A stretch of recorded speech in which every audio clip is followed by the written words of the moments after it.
Hey yo, welcome to Yu-Gi-Oh! We got Barney, except on we got Destiny Hero, again, and we got King DD Demon.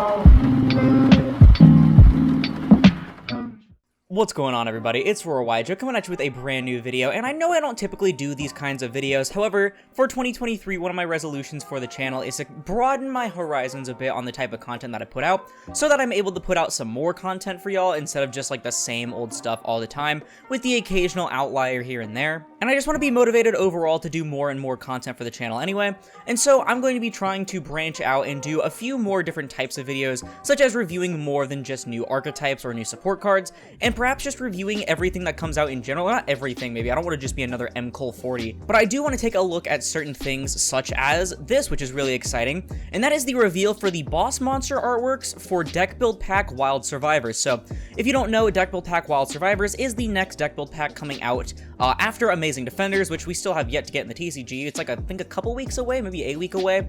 We are getting the Purely, the Rescue Ace, and the Makonko archetypes, which I have reviewed all of them, as well as their new support coming out in Cyberstorm Access. But now we have the artworks revealed for the brand new 3 archetypes, and honestly, I'm pretty excited overall by 2 of them, because I already took a look at them. I just want to analyze and see what it may mean for the game as a whole.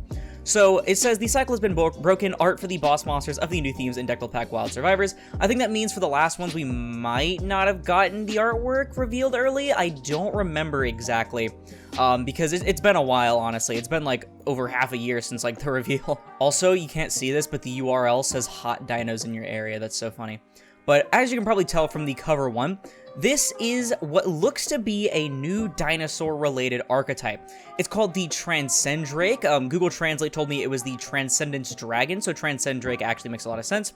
It says large-scale dinosaurs that appear on the field using different kinds of summoning methods. So I'm really excited for this one in particular, because if you've seen the channel for a long time, you'll know that Dinosaur is probably one of the biggest pet decks on the channel, kind of taken over by Bird Up now at this point, but Dinosaur has always been there since like the very beginning of my competitive career, and unfortunately it's just not in the greatest spot. Like, even if Mist came to 3, I don't think Dinosaur would be doing anything too insane, because, you know, losing Mystic Mine for their going second plays was really unfortunate, but I do think that the deck keeps getting stronger and stronger, especially with the release of the Doodle Beast that we got in the Battles of Legend Crystal Revenge. That's what it was called. I don't remember. The set was so bad that I can't even recall it. And while it's really cool that Dinosaur finally has like extension, you know, in the form of Doodle Beast Stego, they don't really have a payoff for that extension other than going into generic things like IP or whatever.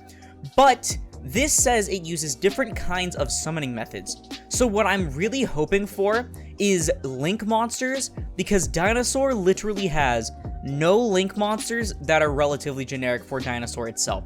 Because yeah, you got Dino Wrestler stuff, but that's related to Dino Wrestlers. You have Reaper Dawkus, but that doesn't count. It's just a dinosaur by like correlation and causation kind of thing, you know. Just because it's a dinosaur doesn't mean it supports Dinosaur specifically. Like, none of them really fit the theme of generic dinosaurs that the structure deck sort of, you know, gave us. You know, Oviraptor, Ultimate Conductor Tyranno, Misk, which wasn't in the structure deck, but like, you know, point whatever. We don't have a generic dinosaur link that does generic dinosaur things, so I'm really hoping that it can at least be like, well, obviously supporting this archetype as a whole, because this probably won't have anything to do with the destruction. If it did, that'd be like crazy. But like, as long as it's generic enough to be used in like dino pile decks, I guess you can call them at this point, because there's so many different dino archetypes you can put in there. And even if the archetype here, even if the like generic stuff isn't generic enough, even if the archetype can be splashed in, like how you can kind of splash Dinomorphia in regular Dino, that would be awesome, because I just want Dinosaur to do more again.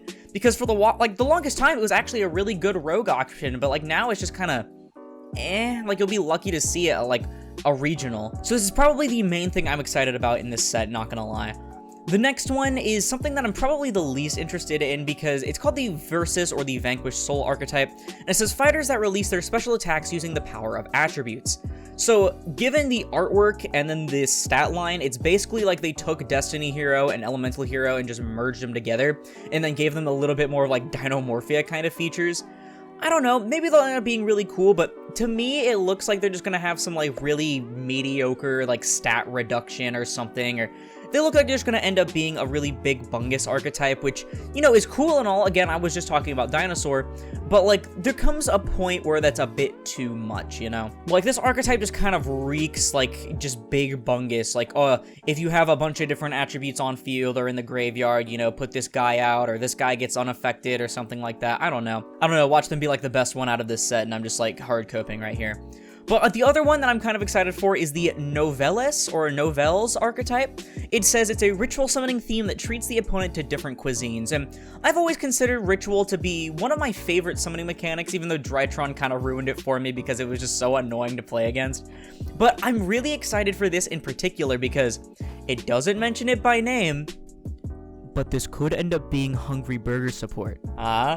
Come on, you know everyone's been wanting Hungry Burger support. That would be so funny. Or even if you could at least play Hungry Burger and have some form of synergy, I would be perfectly content, even if it doesn't directly support it. I also do like this artwork here, because it looks kind of like ghost related, so it could end up being like fiends, and if it's fiends, there's a lot of fiend ritual stuff, isn't there?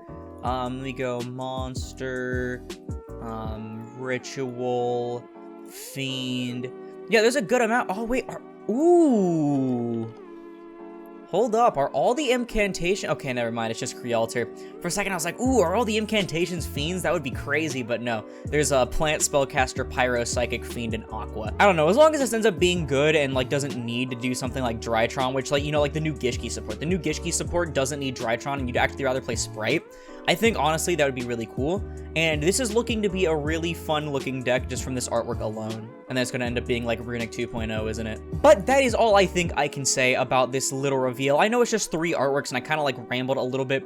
But just from looking at artwork, you can kind of just assume an archetype's playstyle or how fun it's going to be. Because some people like to... I actually did a poll, I think it was, on Twitter, and it was, what draws you more to a deck? Is it the playstyle, the artwork, etc.? And a lot of people said either, like, a combination of everything or artwork as a big, like, leading factor. It wasn't the first place one, but it was a very high up there one. And I think it's just really fun looking at these artworks anyway, because they could end up telling us a lot about the deck. So yeah, hopefully these end up being good. You know, Amazing Defenders was kind of just okay. Even with the new Cyberstorm access cards, the archetypes are just, like, all right. So hopefully we can get another good deck build pack for the first time in a while. But I don't know, that's just my opinion. Let me know yours down in the comments below, because that's going to do it for the video. If you liked it, please sure to leave a like, as I'll put this video and the channel into YouTube recommended. And if you like this content and you want to see more like it, especially when it comes to just covering random little things here and there rather than just support or new archetypes, then perhaps consider subscribing, because it supports the channel more than anything else and it's absolutely free. But once again, thank you all so much for watching, and I'll see you in the next one. This is Aurora, signing off.